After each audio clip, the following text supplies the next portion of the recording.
And now we're following a claim from the American Academy of Pediatrics that says weighted blankets and sleep sacks are actually dangerous for infants.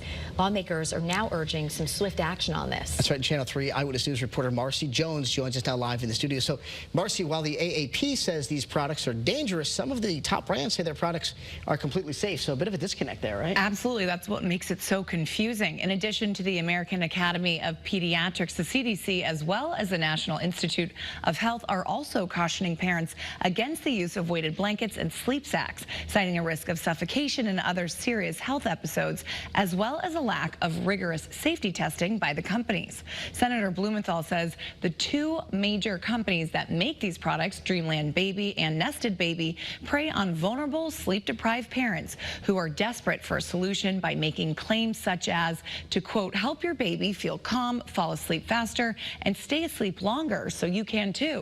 But a release from the AAP says there is no evidence from the manufacturers, quote, evaluating the safety of weighted sleep products on typical healthy infants.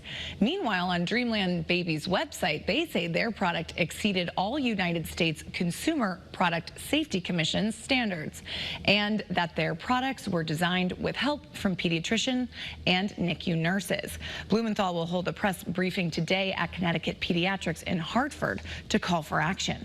So, Marcy, question.